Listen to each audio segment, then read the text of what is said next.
This is another day with Jesus, and we are going to receive from Jesus one verse at a time. Let us remain surrendered at His feet and yielded to His touch as the word comes to us today. Greetings to you in Jesus' precious name. Welcome to this beautiful morning that God has given us. Let us get into this day with a earnest expectation and an earnest desire, asking the Lord to touch us, to influence us, to speak to us, to reveal His plans and His dreams and desires for us. Let's read the book of Hebrews chapter 5 and verse 4.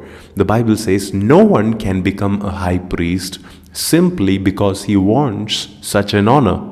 Of course, becoming a high priest is an honorable job. You are serving the Lord and ministering to people. And the Bible says he must be called by God for this work, just as Aaron was.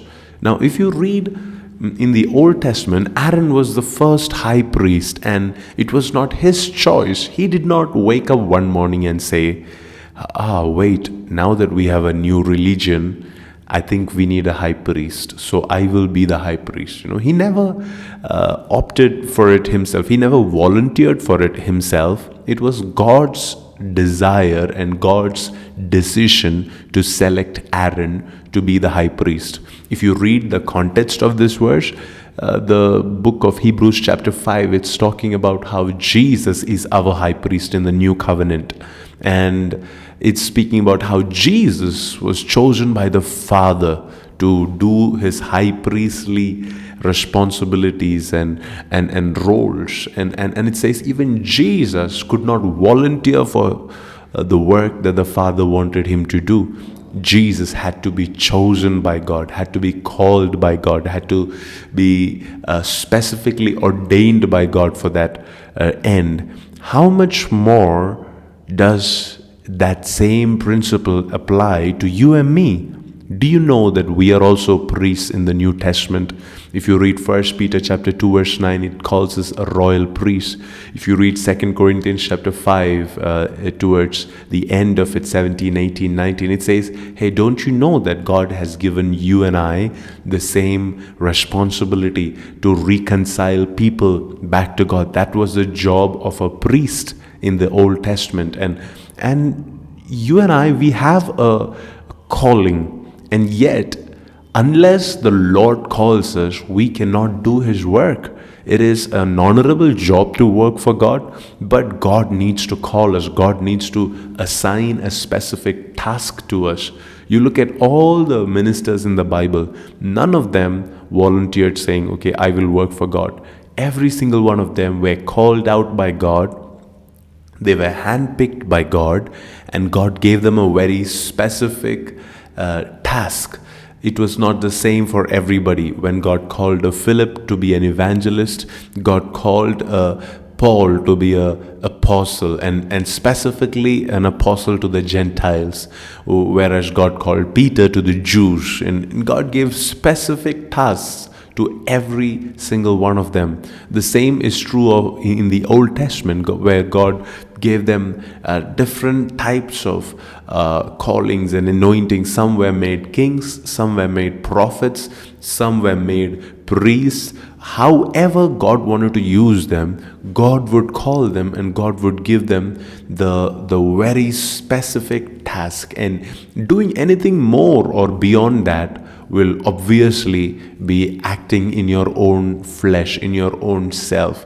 And that is definitely not going to work out good for us. That's definitely not going to be fruitful. I think that is the danger of many people in our world today, that we want to be called by God, we want to work for God, we want to serve God, and yet we don't have the patience to wait and listen to what is it that God has called us for. What is it that God has ordained for us? What is it that God expects us to do with our lives? We just want to somehow serve God, just do something or the other. I remember when I stepped out into ministry, I used to do village ministry, and would do teaching ministry and do worship leading, would be involved in educating children. I'd do like literally anything and everything that was asked of me. And I was just driven by opportunities. I was driven by the need instead of being driven by the heart of God for my life. Now, it is not wrong to respond to a need, and yet it is necessary for us to be driven by the heart of God for our life. No matter how honorable it is to jump to a place of need and be the answer, be the provision, be the prophet in that particular situation and try to help in that situation.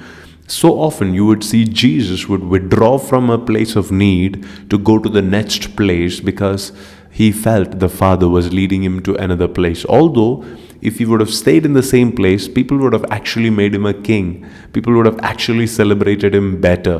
People would have actually recognized him more. And yet, because he was very, very conscious of the calling of God over his life, over his heart, he decided, doesn't matter if people accept me or not, people celebrate me or not, I am going to stick to the will of the Father, to the calling of the Father, and I'm just going to do exactly what the Father has asked me to do. Can I encourage you to do the same thing today? Can you go to God and say, Lord, help me to identify my calling. Help me to see where is it that I lack? What is it that stops me from understanding my calling in life? Can you please reveal to me the specific details of how I can be called and what I can do to see my calling? Open my eyes, Lord. Open my ears. Open my heart. Open my mind. Every doors that are shut in my life that is trying to keep me away from my calling, I declare that it will be open today so that God can come in and speak to me and minister to me. That's the word of encouragement from my heart to yours. May God help you to walk in the fullness of your calling for the rest of this day. Have an amazing, blessed, and glorious day ahead. Thank you for tuning in today. We will be back tomorrow with another word for another day with Jesus. To know more about us and to remain connected with us or even to support us, log on to pastorpriji.com.